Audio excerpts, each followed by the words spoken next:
Hey, it's Seth. Hi, Acton, and thank you for the work you're doing. Thank you for showing up. Thank you for leading. Thank you for creating a new generation of leaders. I came today to thank you and also to talk about juggling. Not juggling as a metaphor so much as actual juggling. Lots of people would like to know how to juggle. Plenty of people have tried to learn how to juggle, but it's surprisingly difficult. I've taught thousands of people how to juggle, and I think there's a really useful lesson here. So let me try. If you have ever seen a good juggler and there's any empathy involved, you are rooting for them to not drop the ball, because not dropping the ball is sort of the point of juggling. And if you've tried to juggle, my guess is you've thrown one or two or three and you've worked hard to catch the ball. And sooner or later, that means making a heroic lunge just to make sure you don't drop the ball. The problem with that heroic lunge, focusing on the outcome, is that now you are out of position and all the rest of the balls are just going to fall.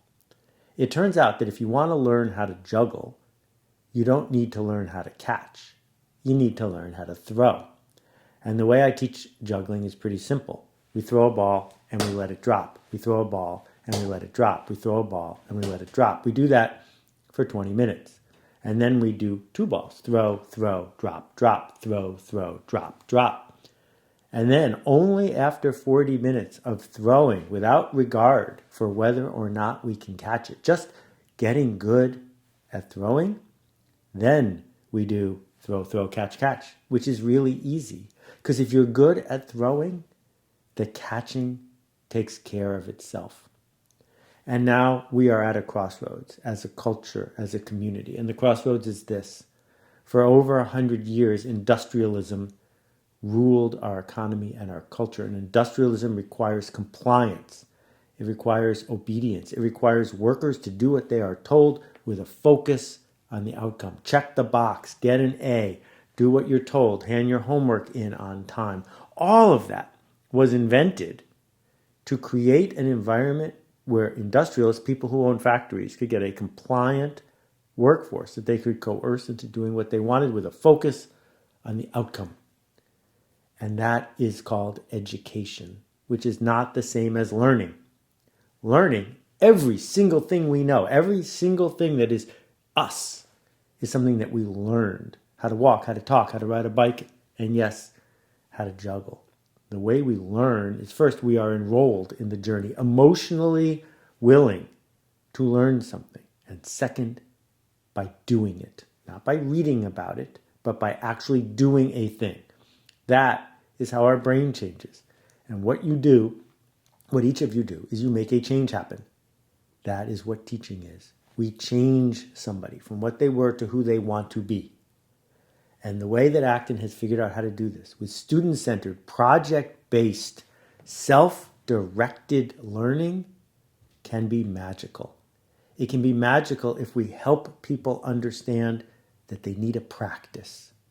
That if we have a practice, the outcomes will come out the best they can come out. If we get distracted by obsessing about the outcome, by our SAT score, by whether or not we're popular in the lunchroom, by whether we won the soccer game, we forget to build a practice. But it is the practice that is the best route forward. And so, as we think about how to spread this idea, how to raise up the students we've got and the ones that we seek, it begins by thinking about the smallest viable audience. Where's the group of people who get the joke, who want this? The group of people who understand that learning, that a practice, that student-centered, project-based, self-directed learning is the way forward. Those are the people that we begin by serving. And then, as we transform them, they spread the word. They tell the others. And a movement is formed. People like us do things like this. What will I tell my friends? What does it mean to be on this journey? What is the difference between being an insider who is part of the journey versus being an outsider who doesn't yet get the joke? Because there is pressure, huge pressure, to conform to the status quo. That's why the status quo sticks around. Because the status quo's job is to stick around. And so we can subvert that. We can subvert that by being really clear about who it's for and what it's for, the change we seek to make in the world, our ability to show up proudly and not pretend that this is some easier, fluffier alternative to that other thing, but instead to say, this is the way, that learning, helping young people choose to emotionally enroll in learning and then to create a supportive environment, not filled with reassurance, because we have no guarantee that it will work for any given situation, but instead to create a place of dignity where people know that we've got their back. Because lots of things in life don't work. And when they don't work, knowing that we have support enables us to get back to the practice.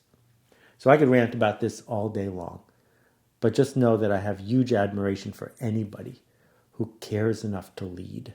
Anybody who can show up for people who are enrolled in the journey, bringing dignity and care to that person, helping them find a path to being a contribution, a path to possibility.